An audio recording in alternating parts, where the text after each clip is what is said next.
may mga ahkam na ibinigay ng Allah sa atin. Tapos magpaparating tayo ng ibang ahkam na ano siya, against sa hukum o ahkam ng Allah Subhanahu wa Ta'ala. So yun.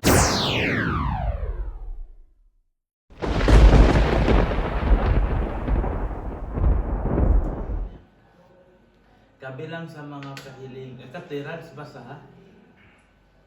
Bismillahirrahmanirrahim. Kabilang sa kahilingan ng pananampalataya sa Allah at pagsamba sa Kanya ay ang pagpapakumbaba sa Kanyang kahatulan, pagtanggap ng wagas sa kalooban ng Kanyang batas at pagsangguni sa Kanyang aklat na Quran at sa Sunnah ng Kanyang sugo sa sandaling nagkaroon ng pagkasalungatan sa mga salita, mga saligan, pagtalo-talo, mga alituntunin na nauukol sa mga dugo, mga kayamanan, at sa lahat ng uri ng karapatan. Yun, kapag it means yung Allah Subhanahu wa Ta'ala may mga ahkam siya na ibinigay sa atin. So kung talo-talo or kahit ano na, wa in tanaza'tum fi shay'in farudduhu ila Allah. Farudduhu ila Allah sa kitab ng Allah Subhanahu wa Ta'ala. So yan, doon tayo magkukuha ng mga hukum. Pero kung nagbigay tayo ng ahkam na hindi ahkam na ibinigay ng Allah sa atin, yun ay kabilang sa mga makakasira ng pananampalataya. Sa pananampalataya. Kasi lahat kailangan kung ano ang hukom na ibinigay ng Allah Ta'ala, kailangan iman natin, kailangan sunodin natin or mag-iman tayo na o susundin natin. Pero kung hindi natin susundin, dalawa. Hindi natin susundin dahil sinuway natin pero wala tayong intensyon na may intention tayo na suwayin pero wala doon yung intensyon na parang sinabi natin ito ay bawal ang hukom na to ay hindi ko tatanggapin. So, kung sinuway mong ahkam ng Allah pero walang intensyon, wala kang inisip na ganun, yun ay ikaw ay nagkasala pero hindi ka makakalabas ng Islam. Pero kung ang intention mo is parang hindi mo tanggap ang ahkam ng Allah, yun ay makakapasok ka sa impyerno or makakalabas ka ng Islam. Kasi yun, makakapasok siya doon sa parang ginawa mo sinungaling kasinungalingan ang ahkam ng Allah Subhanahu wa Ta'ala. Kasi ganun. Kasi karamihan, hindi naman natin matatanggi na hindi tayo magkasala, hindi tayo magkakasala. Lahat tayo ay may kasalanan. Pero wala doon sa atin na during tayo gumawa ng kasalanan, wala doon sa atin na ito ay hindi ko tanggap ang ahkam ng Allah. Pero nagkasalanan ka, pero alam mo, yung ahkam na yan is applicable at saka true, totoo, pero sinuway mo pa rin, yun ay ikaw ay nagkasala. Yun? Diferensya doon sa sinuway mo tapos hindi mo tanggap ang ahkam na yan. So yan ay magpapalabas ng tao sa Islam. Gaya ng mga ahkam na sabihin natin may mga riba, may mga tao na hindi tumatanggap ito ay riba, sabi na hindi yan riba, dapat ganito, yan ay delikado. Kakapasok din doon yung karamihan kasi sa mga babae yung tungkol sa pag-asawa ng apat. Oo. Minsan may mga babae na ayaw nila ang husband nila mag-asawa ng apat pero hindi naman intention nila na suway ng ahkam ng Allah.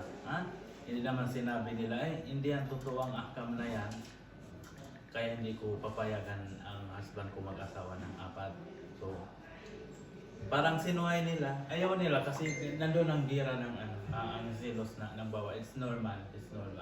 Pero kung ayaw niya at saka hindi niya tanggap ang ahkam ng Allah, yun ang delikado. Yun ang delikado. Kasi allowed ng Allah Subhanahu wa Ta'ala mag-asawang isang lalaki from 1 to to 4. Pero kung sinuway ng babae, hindi niya tatanggapin ang ahkam na yun, delikado siya. Makakalabas sa Islam. Pero kung ayaw niya talaga dahil sa selos niya, yun ay mga reality or ugali ng mga babae. Sabi ng Allah Subhanahu wa Ta'ala, Inna Allah ya'murukum an tu'addul amanati ila ahliha wa idha hakamtum bainan nasi an tahkumu bil adl. Sige, Raj, meaning Sa baba, katotohanan? Katotohanan, ipinag-uutos ng Allah sa inyo na malayang ibalik ang mga ipinagkatiwala sa mga may-ari nito. At kung kayo ay magtakda ng hatol sa pagitan ng mga tao, dapat kayong maghatol ng katarungan. An-Nisa, verse 58. At sinabi ng Allah sa katungkulang nauupo sa may katungkulan. Yun, Arabic. sabi niya, Inna Allah ya'murukum an tu'addul amanati ila ahliha, ay nag-utos ng Allah Subhanahu wa Ta'ala ibalik kung ano ang amanat sa'yo ng ibang tao. Kung minsan kasi mahirap dito sa atin, binigyan tayo ng amana pero hindi natin binabalik. Hindi natin binabalik. Gaya ng mga, sige, makapasok dito. Sabi ko, i-ano mo to, itago mo yung pera sa'yo, like 1,000. Kailangan itago mo, bawal sa'yo na gamitin. Bawal mo galawin ang pera na yan. Or kahit i-change. Kung binigay ko sa'yo is 1,000, buong 1,000, bawal mo ibalik sa akin na 500. Jamal. Kaya sa mga isang alamat ng mga munafik, yung isang alamat ng mga munafik, yung hindi mo tinutunay yung promise. So makapasok doon, makapasok. Sabi ng Allah Ta'ala, Inna Allah ya'murukum tadul amanati ila ahliha. So, punta tayo doon. Kapag may binigay ko, sabi ko, itago mo yung 1,000, bawal mo galawin ang 1,000 or ibalik mo sa akin 500. Makalabas yun sa amana.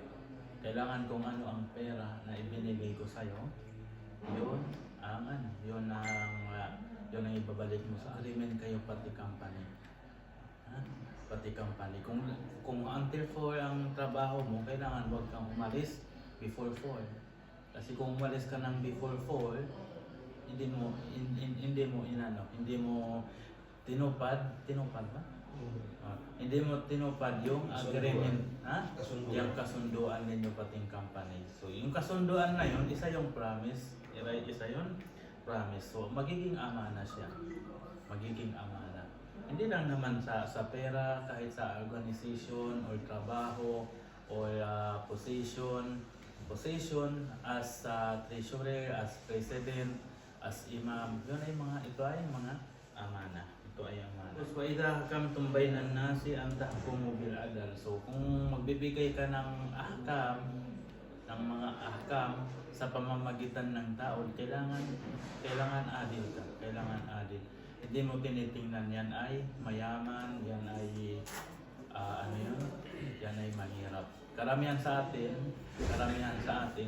kapag nakikita is mayaman, iba ang ahkam niya. Iba yung hatol. Tapos ito naman mahirap, iba ang hatol. So ang Islam, yun ay hindi allowed ang ganun. Kahit man siya ay mayaman o mahirap, kailangan kung ano ang ahkam na sa kanya, suit sa kanya, yun ang ibibigay mo. Yun ang ibibigay. Kaya yung Sallallahu Alaihi Wasallam, kung anong kasalanan pinapractice niya or binibigay niya or tinutupad niya kahit sinong tao, kahit anak niya pa. Kahit anak niya si Fatima. Anong hatol ng pagnanakaw? Ang hatol ng pagnanakaw, kailangan putulin ang kamay. So yung Rasulullah, sabi niya kay Fatima, law anna Fatima sarakat lakatatu yadaha. Kung si Fatima daw anak ng Rasulullah, na nagnakaw, indeed, sabi niya, puputulan ko ng kamay. So hindi niya tinignan, ay anak ko yan, kailangan iba yung i-treat ko sa kanya. Hindi. Kung anong ahkam ng Allah, dapat yun ang itutupad. Ya ayyuhalladzina amanu atiiullaha wa atiiur rasul wa ulil amri minkum wa in tanaza'tum fi syai'in farudduhu ila Allah in kuntum tu'minuna billahi wal yawmil akhir dzalika khairu wa ahsanu ta'wila. Sabi ng Allah Subhanahu wa ta'ala, o kamu mga nag-iiman, atiiullaha wa atiiur rasul, ay sundin ninyo, magtaat kayo sa Allah Subhanahu wa ta'ala at saka sa Rasul niya. Sino ang Rasul? O ibig sabihin ng Allah Subhanahu wa ta'ala.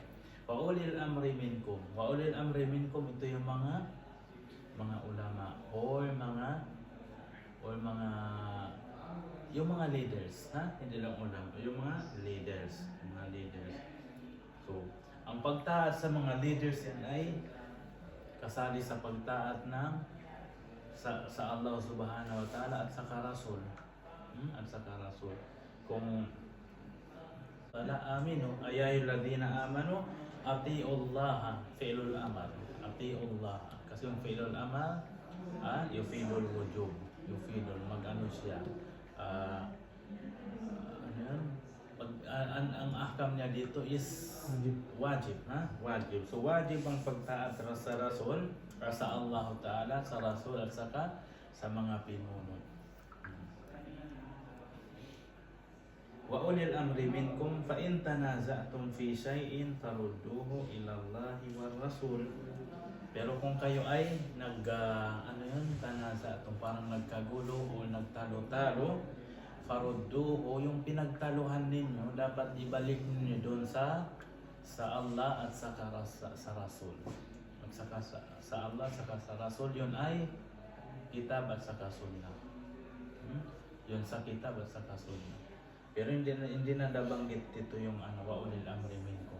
Kasi yung mga pinuno, dapat kukuha sila ng opinion nila tungkol sa Islam o tungkol sa bagay na yon, dapat kukuha sila from kitab at saka sunnah. At saka sunnah.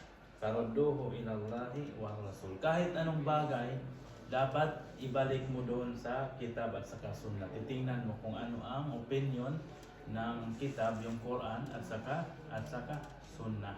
So kung may mga khilaf dito, may mga talo-talo, so huwag kang magbigay ng opinion na hindi based sa Quran at saka sa sunnah. Kasi mukhalif yun sa tinuro ng Allah Subhanahu wa ta'ala. Against siya. Kasi ang turo ng Allah Ta'ala, kung may pagtalo, dapat yung pinagtalunan ninyo, i-scale mo, ititimbang mo doon sa kitab at sunnah. Kung sinabi ng sunnah ito ay bawal, so dapat bawal. Ano yun? Okay na? Okay. Inshallah. Subhana rabbika rabbil izzati amma yasifun wa salamun alal mursalin walhamdulillahi rabbil alamin. Sinong susunod?